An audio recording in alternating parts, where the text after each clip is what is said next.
warahmatullahi wabarakatuh. Alhamdulillahirabbil alamin. Alhamdulillahilladzi arsalahu rahmatan lil alamin.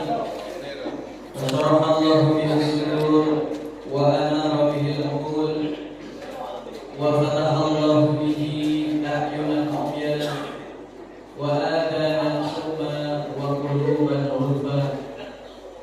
Wa salawatullahi alaihi wa ala alihi wa sahbihi wa man sara ala nahjihi ila yaumil qiyamah.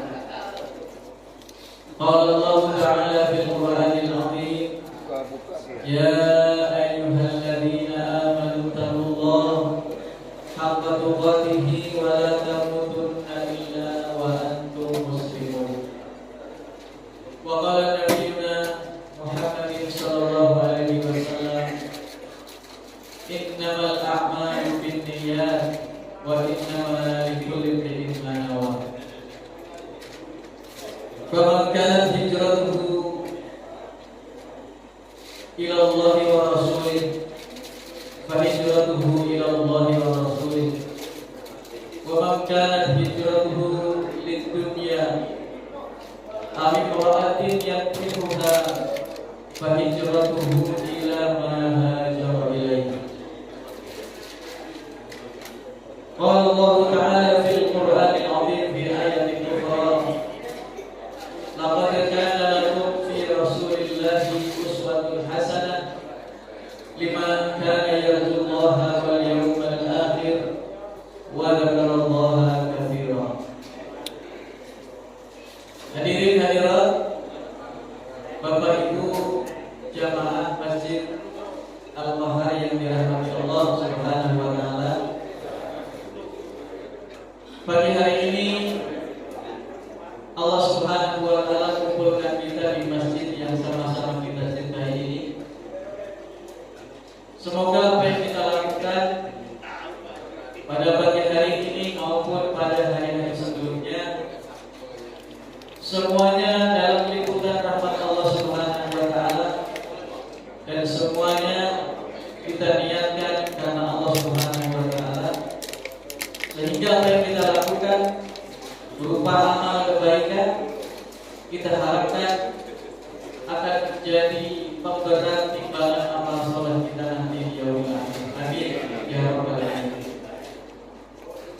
Yang kedua tentunya sholawat dan salam tidak lupa kita haturkan, kita persembahkan untuk kekasih Allah, manusia yang telah bertugas menyelamatkan masyarakat dari jurang kejahiliahan menuju masyarakat yang penuh dengan cahaya.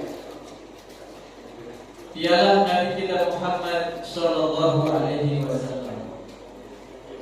Dan semoga salawat ini juga sampai kepada segenap keluarga beliau, segenap para sahabat, para tabi'in, tabi'ut tabi'in, dan semoga kita yang hadir pada pagi hari ini akan digolongkan oleh Allah Subhanahu wa taala termasuk menjadi bagian orang-orang yang nantinya akan mendapatkan syafaat dari beliau. Amin ya rabbal alamin. Bapak Ibu sekalian rahimakumullah, sesuai dengan apa yang saya miliki, saya tidak bisa membagi ilmu tentang fikih karena memang bukan bidangnya. Ngajar fikih nggak bisa, ngajar Quran juga tidak begitu mampu. Yang saya miliki adalah ilmu sirah nabawiyah, maka saya pagi hari ini akan menyampaikan tema yang seperti ini, sirah nabawiyah. Hadirin hadirat, Bapak Ibu sekalian yang dimuliakan Allah Subhanahu wa taala. Suatu hari Nabi kita Muhammad sallallahu alaihi wasallam sedang duduk-duduk beserta para sahabat, sebagaimana kebiasaan beliau duduk bersama dengan para sahabat, sehingga dikatakan sangat sulit diketahui mana yang Rasulullah, mana yang para sahabat, apalagi yang datang orang baru. Maka orang ini akan kesulitan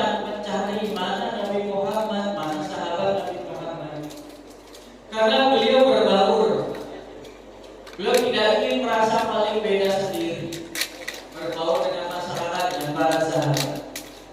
Nah, ketika duduk-duduk dengan mereka, kemudian ada makan bersama, dan di situ ternyata menunya pada waktu itu adalah daging onta. Daging onta. Yang dimakan bersama-sama. Sayangnya kita tidak diberitahu ini dimasak apa di saatnya yang tadi rendang, kita tidak tahu, tidak dijelaskan. Hanya dimasak kemudian dimakan bersama-sama. Kemudian selesai makan, tiba-tiba ada aroma yang tidak sedap yang menyebar di majelis tersebut. Ya, intinya ada yang buang angin, ada yang kentut.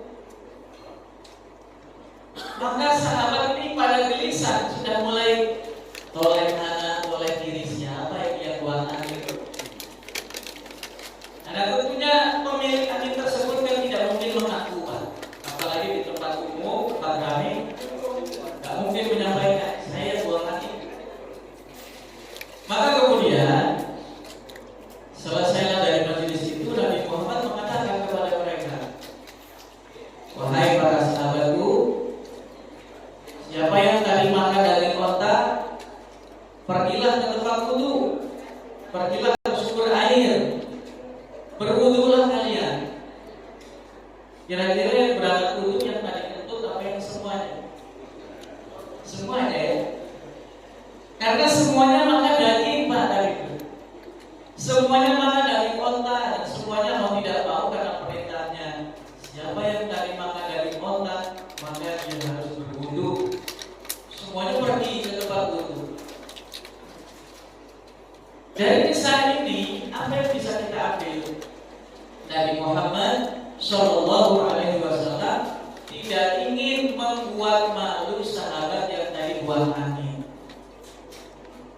Ya kan nggak ketahuan Pak siapa, karena yang wudu semuanya. Ketika ditanya, apakah daging onta itu membatalkan wudu sehingga harus wudu semuanya? Tidak juga. Kita makan apapun kan tidak membatalkan wudu Pak. Makan jengkol, makan petai, tidak membatalkan wudu kita, masih sah kita wudu. Ya meskipun bagusnya berkumur-kumur, wudu lebih bagus lagi. Tapi itu tidak membatalkan wudu. Mengapa Nabi sampai mengatakan yang tadi makan daging onta berwudulah kalian? Tujuannya sama, ingin menjaga muka sahabat yang tadi buang angin, sehingga tidak ketahuan siapa nih yang tadi buang angin. Karena semuanya berwudu. Orang yang buang angin jadi wudu, sehingga dia kalau mau sholat sudah sah sholatnya. Yang lain pun tidak ada prasangka. Nah, yang penting siapa yang makan daging onta wudu, semuanya wudu. Itu dari kita. Bagaimana beliau sangat menjaga perasaan saudaranya. Nah, kita Bapak Ibu sekalian, dari kisah ini dilatih, sebetulnya dilatih untuk bagaimana menjaga perasaan saudara-saudara kita sesama muslim. Wala tanabazu bil alqab. Allah berfirman demikian, jangan kalian memberi gelar-gelar yang buruk kepada saudara seiman. Ya mungkin di antara kita dulu waktu masih muda, ada yang gemuk, kita panggil si gendut misalkan, si gemuk, si hitam, si krempeng, si apa? Wala tanabazu bil alqab. Jangan memberi gelar atau julukan-julukan yang tidak baik. Nah, sekarang kita sudah senior secara usia, kita sudah belajar sedikit banyak tentang agama ini. Maka ajarilah kepada anak-anak kita, jangan sampai tanabazu bil alqab. Jangan memberi gelar-gelar yang buruk kepada teman-teman seiman.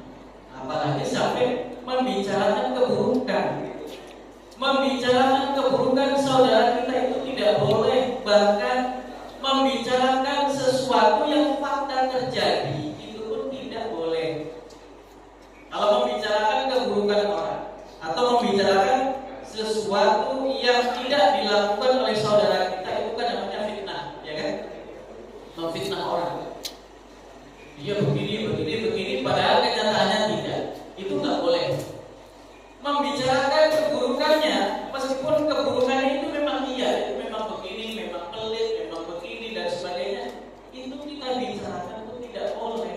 Itu namanya ghibah. Pertama, fitnah, membicarakan sesuatu yang bukan fakta. Yang kedua, membicarakan sesuatu yang nyata terjadi, fakta, itu pun tidak boleh. Kenapa? Kalau kita bicarakan di hadapannya, orang ini pasti tidak suka. Itu namanya ghibah. Jadi kita bicarakan di tempat lain, dia begini. Itu namanya ghibah. Padahal betul dia memang begitu, Pak. Tapi kita tidak boleh kemudian membicarakan. Hadirin hadirat sekalian rahimakumullah, itu tadi gambaran sekilas tentang bagaimana Nabi kita Muhammad SAW sangat menjaga perasaan, menjaga rasa malu sahabat-sahabatnya. Kemudian seingat saya dulu waktu kita materi surah Nabawiyah itu belum sampai pada bab tentang masuk Islamnya beberapa masyarakat di luar Mekah. Jadi kan setelah Khadijah wafat, Abu Thalib wafat, gitu kan? Itu beliau dirundung kedukaan yang sangat dalam, sampai ada istilah Amul Huzn, tahun kesedihan. Maka lahirlah Isra Mi'raj itu. Nah, rupanya di dalam kitab Ar-Rahiqul Mahfuz disebutkan sebelum pembahasan Isra Mi'raj itu ada pembahasan Nabi berdakwah ke tenda-tenda orang yang berhaji, ke tenda-tenda jamaah haji, yang tenda-tenda ini adalah bukan warga Mekah. Yang haji itu bukan orang Mekah, tapi dari luar-luar sana, dari Jazirah Arab yang lain. Itu Nabi masuki Pak satu persatu. Dari Bani Kaleb, Bani Kindah, Bani Utrah, Bani Hadramah, Bani Amir bin Sa'sa'ah, Bani Hanifah, datang Pak, masuk ke tenda ini, masuk ke tenda itu. Nah, memang Bapak Ibu sekalian, kisah tentang dakwahnya beliau ke tenda-tenda jamaah haji itu tidak begitu dikenal. Yang paling dikenal adalah kisah ketika beliau berdakwah ke negeri Taif. Itu yang paling terkenal. Mungkin Bapak Ibu sering mendengar ya bagaimana Nabi ketika dakwah ke Taif itu dilempari batu sampai berdarah. Bahkan dikatakan ketika darah itu hendak menetes ke bumi, oleh beliau ditutup, dihadap, jangan sampai mengaliri bumi. Kalau sampai darah itu mengaliri bumi, maka bumi akan murka kepada orang-orang yang melemparinya. Sehingga ditutup, jangan sampai mengaliri. Nah, ada sekian banyak tenda yang dimasuki Nabi. Itu ada beberapa yang dicontohkan oleh Syekh Shafii Rahman Al-Barafuri. Contoh Bani Kaleb. Bani Kaleb didatangi, wahai masyarakat Bani Kaleb, nenek moyang kalian bernama Bani Abdullah. Abdullah adalah nama yang indah, nama yang bagus. Masuk Islam lah. Masuk Islam lah. Nenek moyang kalian itu namanya sudah bagus sekali. Abdullah, hamba Allah. Apa yang dilakukan mereka? Tidak ada satupun jamaah haji pada waktu itu yang menerima menyambut ajaran beliau. Jadi jangan dikira haji zaman dulu kayak zaman kita. Kalau zaman kita kan berhaji karena memang kesempurnaan kita sebagai seorang muslim sedang kita usahakan. Zakat sudah, puasa sudah, syahadat, sholat, tinggal hajinya. Nah, di zaman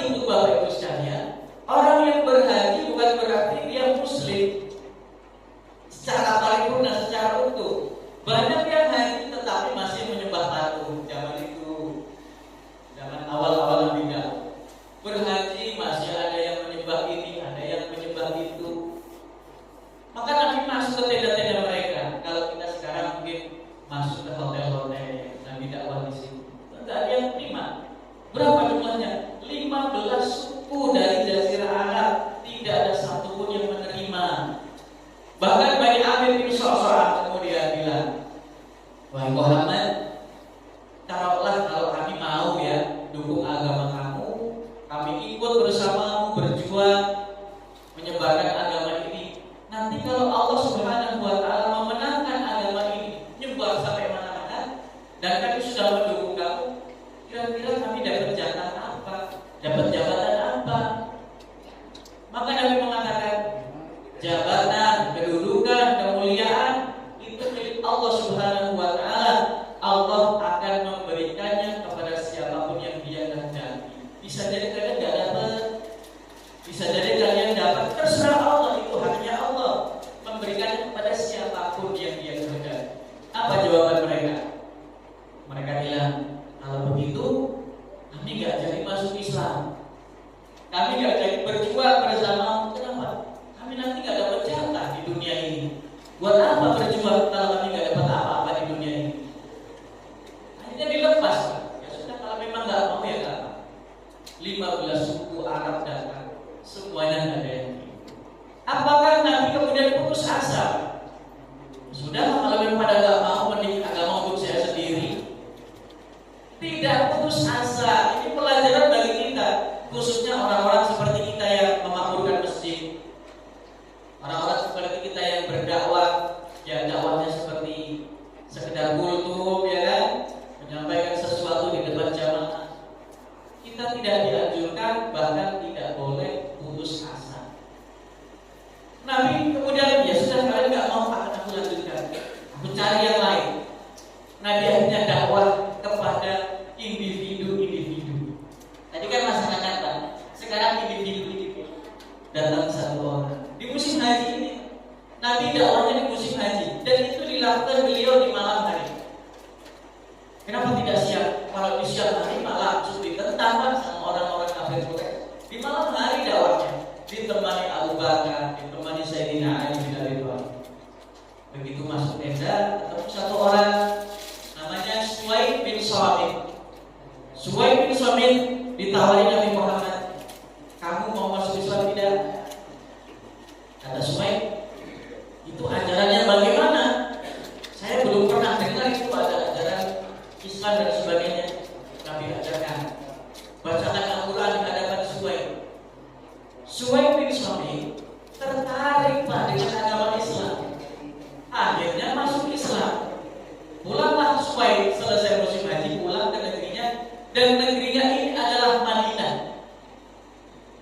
Sehingga bisa kita katakan Muslim pertama yang menginjakkan kaki di negeri Madinah adalah Suwaid bin Shamit. Suwaid bin Shamit, anak muda. Di saat seluruh penduduk Madinah kafir, Suwaid pulang dari haji sudah menjadi seorang Muslim. Sampai sana ya nggak ada temannya, Pak, semuanya kafir di Madinah. Ini terjadi tahun 11 Hijriah. Nabi belum hijrah, masih lama, masih 2 tahun lagi hijrah. Itu sudah ada satu orang Muslim di situ. Akhirnya terjadilah perang saudara waktu itu antara Aus dan Khazraj. Suwaid terbunuh di perang tersebut. Ahli sejarah tidak meragukan lagi bahwasanya Suwaid bin Shamit meninggal dalam keadaan Muslim. Hadirin hadirat yang dimuliakan Allah Subhanahu wa taala, sambil dinikmati kopinya atau tehnya. Kalau di depan kopi, saya nggak tahu kalau di sini kopi juga ya. Ada yang sudah gelasnya berbalik, nah itu artinya sudah habis.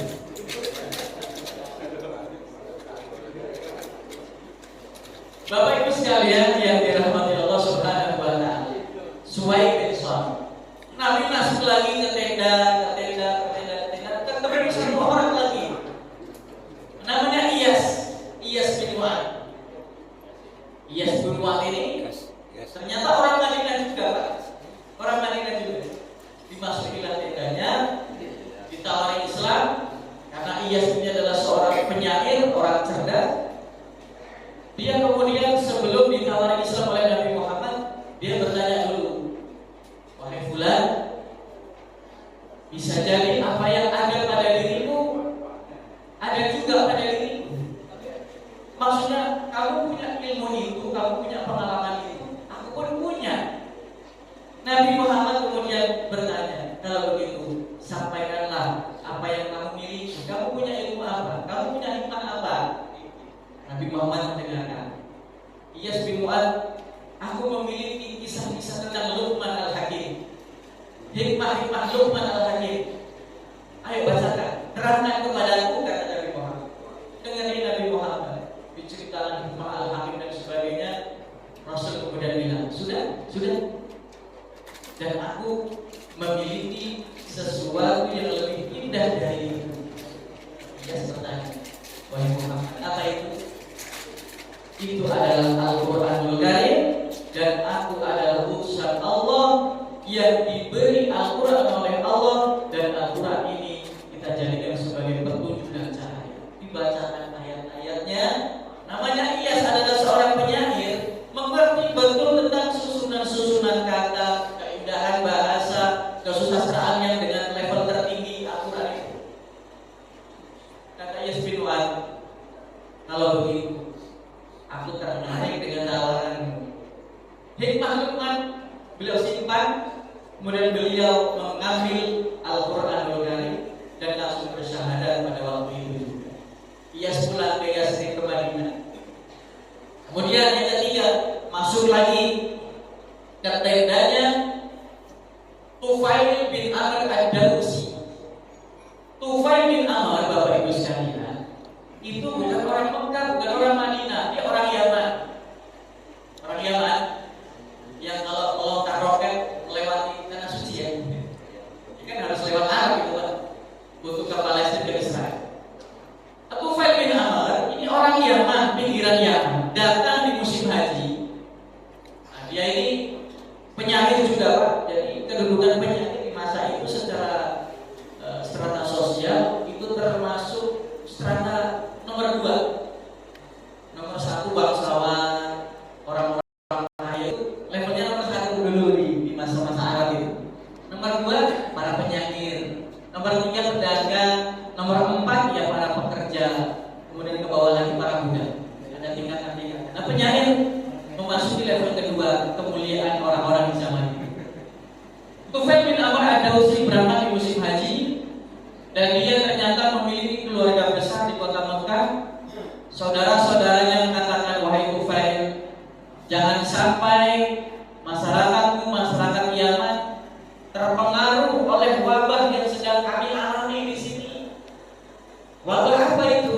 Apakah wabah COVID-19? Bukan. Kami sedang kedatangan wabah, yaitu seorang laki-laki bernama Muhammad mengaku seorang nabi, dan dia mengajarkan sesuatu yang memecah belah masyarakat kita. Apa itu? Dia menawarkan agar kita semuanya ini menyembah hanya satu Tuhan saja.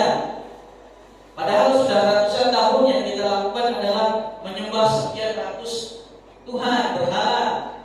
Ada 350 patung pada waktu itu di sekitar Ka'bah. Dan kamu dan masyarakatmu jangan sampai terkena wabah itu. Bisa hanya wabah, Pak. Merusak pikiran. Dengan adanya Muhammad, dengan ajarannya itu, kami berpisah antara suami dan istri, antara ayah dan anak, antara kakak dan adik, sepupu dan paman. Kok bisa begitu? Ya, kalau satu rumah berbeda keyakinan, orang tuanya muslim, ayahnya masih kafir, bisa. Nah, itu anggapannya itu adalah wabah, penyakit, hama yang dibuat oleh Nabi Muhammad SAW. Kata mereka, jangan sampai negeri Yaman seperti kami sedang mengalami seperti ini, kacau seperti ini. Orang itu memang mengajarkan apa? Itu memang penasaran. Tufail nggak penasaran, Pak. Yang mengajarkan yang tadi itu hanya menyembah Allah Subhanahu Wa Taala. Akhirnya Tufail menutup telinganya dengan kapas. Ya, taruhlah kapas atau kain ya, potongan-potongan kain. Supaya apa, Pak? Supaya tidak mendengar ucapan Nabi Muhammad SAW sampai sebegitunya. Supaya tidak mendengar ucapan Nabi Muhammad, ditutup telinganya. Sampai Ka'bah, dilihat Nabi Muhammad sedang sholat, dan bacaan beliau agak dikeraskan. Tutup telinga Tufail, tidak mampu menahan masuk suara Nabi Muhammad, menahan masuknya suara Nabi Muhammad Sallallahu Alaihi Wasallam. Terdengar, Pak, lirik terdengar. membaca ayat-ayat Allah Subhanahu wa taala. Kata Tufail, ini bagus. Ini indah sekali. Aku adalah seorang penyair dan aku berpikir kritis. Kalaulah yang dia katakan ternyata baik, apa salahnya saya ikuti dia? Kalau yang dia katakan ternyata buruk, tidak bermanfaat untuk saya bisa dengan mudah meninggalkannya. Fair gitu Pak, punya pikiran yang fair, terbuka. Maka dibukalah penutup di telinganya itu, bertanya langsung, wahai fulan, tolong ajarkan kepada tentang ajaranmu. Diajarkan. Nabi Muhammad pulang, Tufail ikut pulang Pak. Nabi Muhammad masuk ke rumah, Tufail ikut masuk ke rumah. Disitulah terjadi dialog panjang. Tufail dan Rasulullah SAW ngobrol berdua, kemudian masuk Islam Tufail. Masuk Islam, akhirnya ya Rasulullah, aku ingin sekali agar masyarakat Yaman, khususnya suku saya, suku Daus, Ad-Dausi, itu semuanya masuk Islam. Maka sebagai penguat, mohonlah kepada Allah agar aku diberi karomah oleh Allah Subhanahu wa taala, diberi penguat. Nabi mengangkat kedua tangannya, berdoa kepada Allah. Allah Subhanahu wa taala berikan karomah kepada Tufail bin Amr Ad-Dausi. Orang zaman itu Pak, zaman dulu. Ini kan berarti mu'alaf ya Tufail ini ya. Mu'alaf baru masuk Islam. Itu sudah langsung jadi wali. Ya buktinya langsung tiba-tiba cahaya di wajahnya itu menguat. Wajahnya bercahaya Pak Tufail bin Amr. Tujuannya supaya masyarakatnya yakin kalau Tufail itu memang benar. Buktinya pulang dari haji, wajahnya bercahaya. Berarti yang dia ucapkan itu betul-betul adanya, apa adanya. Maka Tufail pulang Bapak Ibu sekalian ke negeri Yaman. Sampai di gerbang Yaman, masyarakat Daus, dia kemudian merasa tidak nyaman dengan cahaya yang ada di wajahnya itu. Duhai Allah, kalau Engkau berikan wajahku bercahaya seperti ini, aku khawatir masyarakatku, keluargaku menganggap aku ini adalah menyerupai Tuhan. Mereka nanti akan mengkultuskan aku, mendewa-dewakan aku. Tolong ya Allah, pindahkan cahaya ini ke tempat yang Engkau kehendaki. Cahayanya pindah Pak ke ujung tongkatnya. Jadi bapak-bapak yang sudah pegang tongkat sambil setiap hari dicek Pak, barangkali lama-lama ada cahayanya Pak, berarti bapak wali Pak.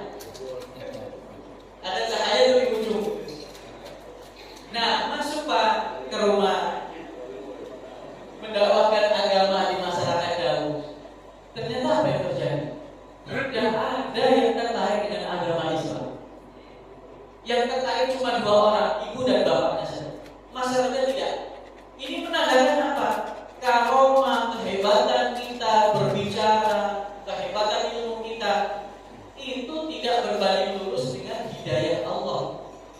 Artinya apa? Artinya hidayah Allah itu tidak bergantung dengan itu. Hidayah Allah bergantung kepada kehendak Allah Subhanahu wa taala. Kalau kita lihat ini, betapa banyak, bagaimana kita lihat perjuangan Abu Thalib membela Rasul, membela dakwah Rasul, tetapi sampai wafatnya kan tidak bersyahadat ya. Abu Thalib itu sampai wafat tidak bersyahadat. Tetapi ada orang seperti ini tadi, Iyas bin Mu'ad, Suwaid bin Somit, begitu ketemu Nabi, hitungannya bukan hanya hitungan detik, hitungan menit, itu langsung masuk Islam. Sementara Abu Thalib, Abu Jahal, Abu Lahab ketemu sama Nabi hitungan hari atau hitungan bulan, hitungan tahun, bahkan bisa dikatakan setiap hari ketemu Abu Lahab, Abu Jahal, Abu Thalib, ketemu Nabi Muhammad, melihat kemukjizatan Nabi Muhammad di hadapan mata mereka, tetapi itu tidak membuat mereka beriman kepada Allah.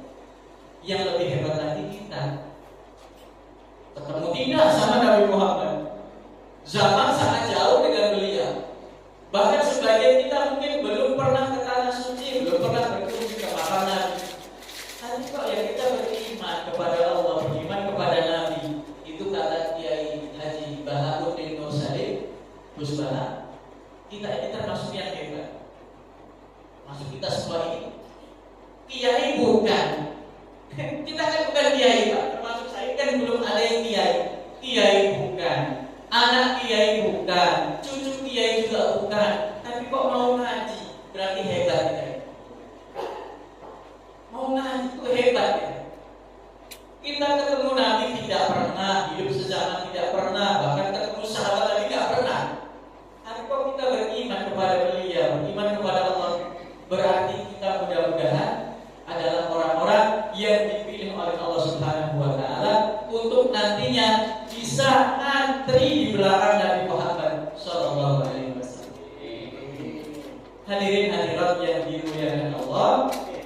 Akhirnya Tufail tetap tidak putus asa. Beliau di tahun kelima Hijriah mampu mengislamkan seluruh masyarakatnya.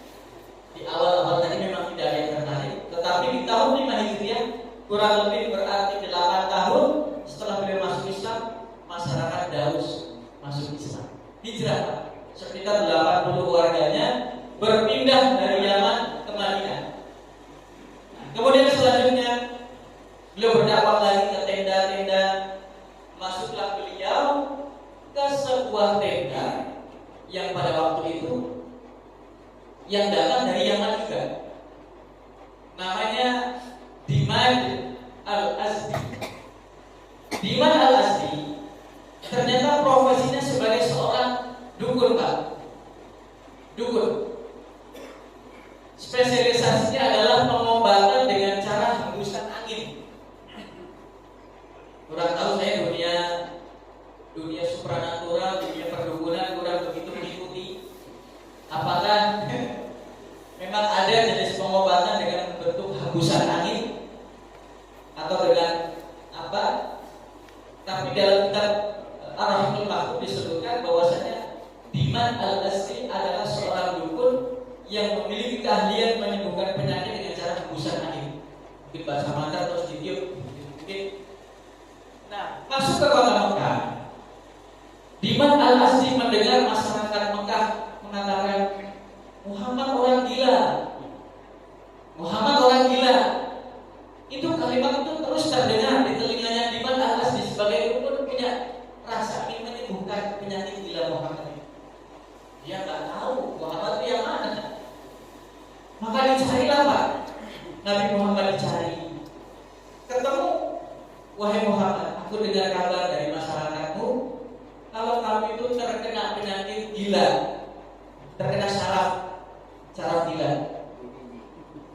Apakah kamu bersedia kalau aku obati, barangkali dengan pengobatan dari saya penyakit gila kamu bisa sembuh? Apa kata Nabi Muhammad Sallallahu Alaihi Wasallam? Nabi Muhammad tidak menjawab apa-apa. Beliau hanya mengatakan, Innal hamdalillah nahmaduhu wa nasta'inuhu. Ini bapak-bapak kalau mau ngisi kultum atau mau khutbah hebat, biasanya kan pakai mukadimah ini. Innal hamdalillah nahmaduhu wa nasta'inuhu. Kemudian apa?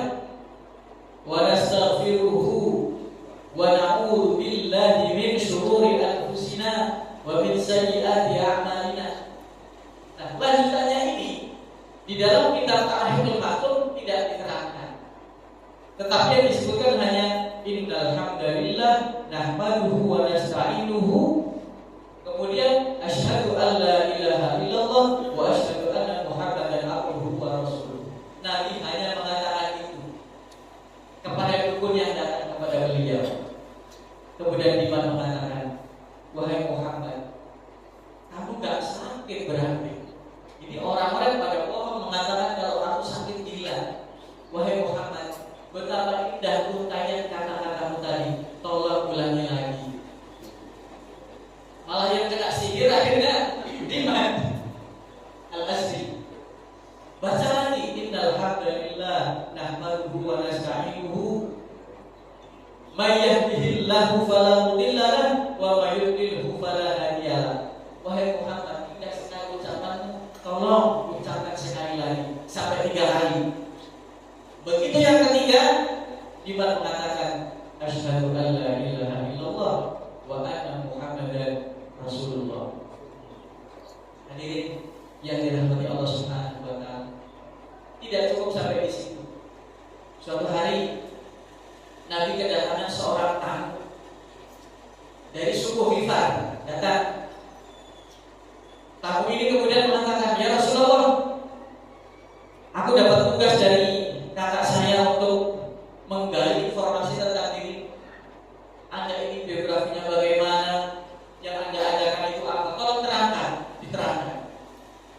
Setelah dapat keterangan, pulang ke negerinya, bilang kepada kakaknya, kakak, saya sudah dapat informasi tentang Muhammad. Dia adalah Dia mengajarkan kebaikan, menganjurkan kita untuk meninggalkan keburukan-keburukan.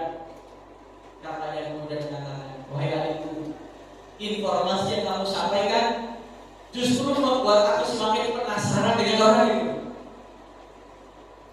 Begitu pula kita, Bapak. Kalau kita dapat kabar dari saudara kita yang haji yang umroh, kan mereka ceritakan kepada kita, begini sangat indah suasananya, penuh dengan suasana ibadah. Apa yang kita rasakan? Ingin, Pak, rasanya ingin ke tanah suci, kan begitu. Begitu pun orang ini sudah dapat informasi tentang Nabi Muhammad, bukannya merasa cukup dengan informasi itu, dia malah, aku harus berangkat sini menemui Muhammad. Berangkat itu, Pak. Nah, yang berangkat ini namanya Abu Dzar Al-Ghifari. Sering sekali biasanya diceritakan Abu Dzar Al-Ghifari akhirnya datang ke Mekah. Waktu itu kan masih di Mekah. Dan ke Mekah sampai sana, ya namanya yang didatangi adalah orang nomor 1 ya kan, Nabi Muhammad SAW. Maka beliau tidak berani menggali informasi melalui siapapun, diam saja. Hanya minum air Zam-Zam, duduk lagi. Minum air Zam-Zam, duduk lagi. Ketahuan Sayyidina Ali. Yang waktu itu Sayyidina Ali usianya masih 13 tahun. Wahai fulan, nampaknya ada orang asing. Ada apa? Ada datang ke sini. Dia enggak mau jawab. Sampai sore ditanya lagi, apakah belum punya tempat menginap? Belum. Kalau begitu ikutlah aku. Diajak ke rumah Sayyidina Ali, Pak. Masuk ke rumahnya menginap. Hari kedua sama, seperti tidak punya tujuan yang jelas. Sampai menjelang malam Sayyidina Ali kembali menawarkan, belum punya penginapan? Belum. Ayo nginap di rumah. Sampai 3 malam. Dan di malam ketiga itulah Ali bin Abi Thalib kemudian bertanya, sebetulnya Anda datang ke sini tujuannya apa? Kok cuma utang lantung kayak gini? Nah, Abu Dzar baru bilang, wahai fulan, kalau kamu mau merahasiakan apa tujuanku datang ke sini, akan aku ceritakan. Akan aku sampaikan tujuan. Baik, akan aku rahasiakan. Tujuanku ke sini adalah ingin menggali informasi tentang orang yang bernama Muhammad, yang katanya dia ingin mengajarkan agama baru. Dan kata adik saya ini agama sangat menarik, mengajarkan kepada kebaikan-kebaikan. Tolong pertemukan aku dengan orang ini. Intinya itu, Pak, mau ketemu Nabi Muhammad, mau ngobrol langsung. Baik, ayo ikut aku. Nah, tapi pakai cara, Pak, pakai drama. Ada skenario-nya mau ketemu Nabi Muhammad. Kamu ikut aku dengan jarak tertentu, jangan nempel, jangan sebelahan, agak berjauhan. Nah nanti kalau aku membaca gelagat yang tidak baik, kita dicurigai orang, dilihat sama orang-orang yang akan mencelakai kita, aku akan berpura-pura membetulkan tali sendalku, pura-pura jongkok atau pura-pura. Nah kalau aku ternyata melakukan itu, kamu jangan nyusul, kamu harus pergi. Besok kita ulangi lagi. Ternyata tidak ada drama waktu itu. Artinya Sayyidina Ali tidak membaca ada gelagat yang tidak beres, tidak ada yang mencurigai pertemuan ini. Berangkatlah, ketemulah dengan Nabi Muhammad, minta diajarkan agama dan sebagainya. Nah hari itu Nabi Muhammad mengatakan, wahai Abu Dzar, ini kondisi belum memungkinkan untuk kamu mengumumkan keislaman di hadapan khalayak ramai. Kondisi sedang tidak baik-baik saja. Kamu Islam itu baik, tapi kamu jangan umumkan di hadapan masyarakat. Berbahaya. Ya Abu Dzar, Pak. Abu Dzar Al-Ghifari itu dari suku Ghifar. Kalau kita tahu suku Ghifar bagaimana keadaannya, kita akan memaklumi apa yang dilakukan Abu Dzar setelah dia masuk Islam. Suku Ghifar itu adalah suku yang isinya para begal. Masyarakat yang isinya preman-preman bukan. Isinya pegundal-pegundal, penjahat-penjahat. Abu Dzar Al-Ghifari termasuk salah satu pemimpin preman itu. Abu Dzar kemudian setelah dapat informasi itu keluar dia dari rumah Rasul di Ka'bah. Bapak Ibu sekalian, Abu Dzar kan tadi sudah dikatakan dinasihati, jangan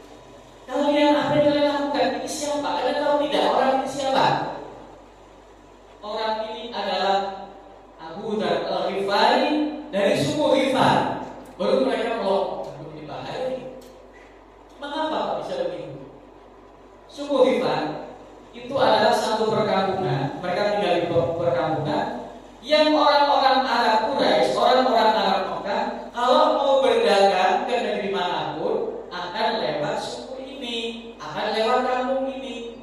Kalau sampai ada salah satu anggota masyarakatnya yang disakiti seperti itu, akan terancam keselamatan mereka. Bisa-bisa harta kalian dirampok sama masyarakat kita. Untung kalau harta kalian, kalau nyawa kalian bagaimana? Ini nggak jadi, Pak. Nah, saya kira sudah cukup pada waktu itu Abu Dzar kapok ya dipukuli. Ternyata belum pulang beliau, belum masih di situ. Di hari kedua kembali lagi melakukan, wahai masyarakat Quraisy, asyhadu an la ilaha illallah wa asyhadu anna Muhammadan Rasulullah. Dipukulin lagi. Mungkin sama orang yang kemarin nggak pukuli ya, karena yang kemarin kan sudah kapok, sudah ketahuan. Ini mungkin masyarakat yang lain. Abbas datang mengatakan ini Abu Dzar Al-Ghifari dari Bani Ghifar. Nggak jadi. Nah, hadirin hadirat rahimahullah. Kisah tentang Abu Dzar cukup panjang. Nah, ini sebagai penutup pertemuan kita pada pagi hari ini. Abu Dzar Al-Ghifari ini adalah seorang laki-laki yang oleh Nabi secara langsung dikatakan untuk tidak menjadi seorang pemimpin.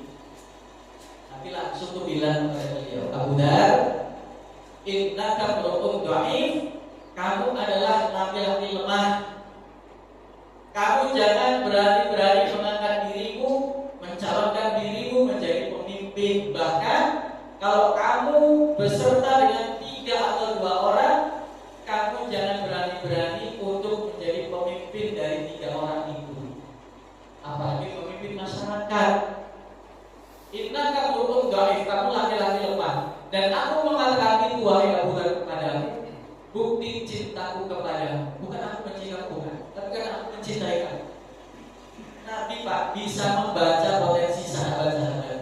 Orang seperti Sayyidina Ali layak jadi pemimpin. Orang seperti Abu Bakar, Umar, Utsman layak jadi pemimpin. Tapi Abu Dzar Al-Ghifari, bila itu kata Nabi, kamu jangan jadi pemimpin. Innaka mru'un dhaif, kamu laki-laki lemah.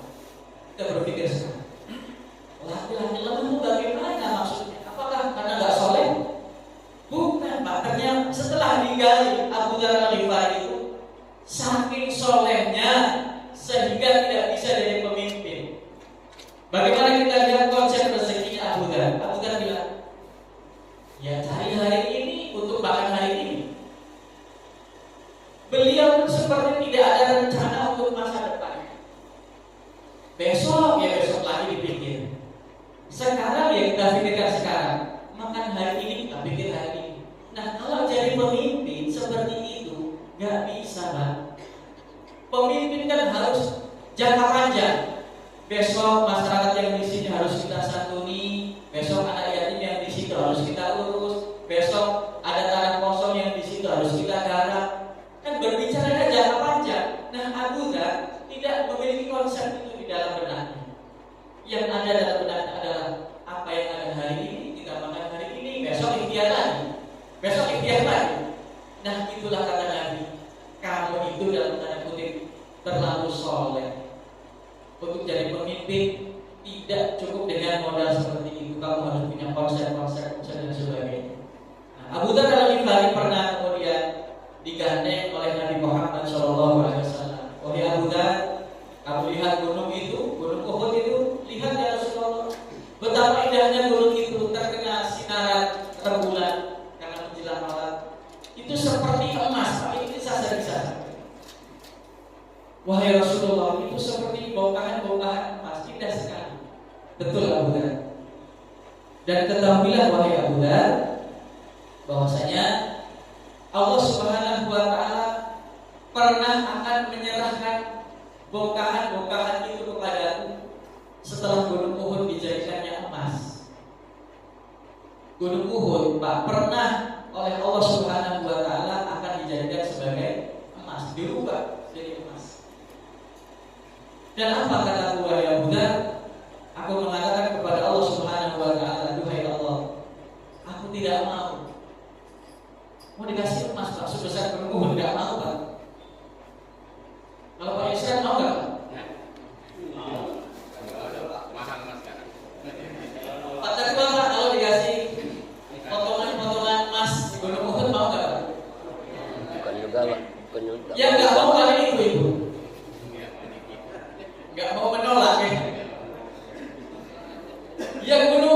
sebesar itu loh Pak. Itu kalau kita pakai apa itu? Ekskavator. Berapa bulan itu baru habis. Dikeruk emas. Jangankan emas, batu tangan saja kan ada harganya. Untuk fondasi mesin, fondasi rumah. Nah ini emas. Pernah ditawarkan oleh Allah, diberikan kepada Nabi sepenuhnya untuk kamu Muhammad, nikmatilah fasilitas itu. Nabi mengatakan, tidak perlu ya Allah. Aku tetap ingin menjadi hamba dan menjadi Rasulmu saja. Abu Dhar, kalau ternyata pada waktu itu Allah memaksaku untuk aku harus mau, aku akan tetap ambil emas itu. Tetapi aku akan berdiri duduk di depan bongkahan-bongkahan itu, akan aku pecah sedikit demi sedikit menjadi kecil-kecil, akan aku bagikan untuk umatku, untuk masyarakat. Itu Pak. Kalau saya mah kantongin sendiri, disimpan. Kalau pas lagi butuh dipecah lagi dijual. Memang beda Pak, pemikiran kita dengan pemikiran Nabi itu beda jauh. Nabi Muhammad itu pertama nggak mau, menurut saya juga janggal. Ini kok nggak mau ya? Dikasih emas itu besar. Kalaupun aku mau kayak Buddha, karena aku dipaksa Allah untuk mau, aku ya tetap akan memecah-mecah itu. Aku bagikan untuk masyarakat. Aku hanya akan menyisakan 2 butir saja. Alhamdulillahirabbil alamin.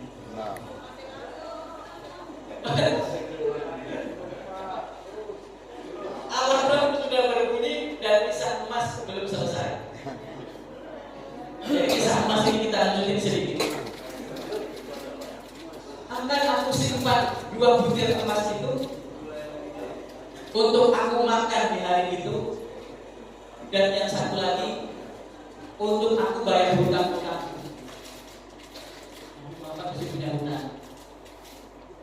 Kemudian Nabi Muhammad juga kalau makannya hari ini. Dan kita lihat bagaimana Pak kehidupan beliau sangat sederhana. Masih lama Bu ya? 5 menit sudah cukup Bu ya?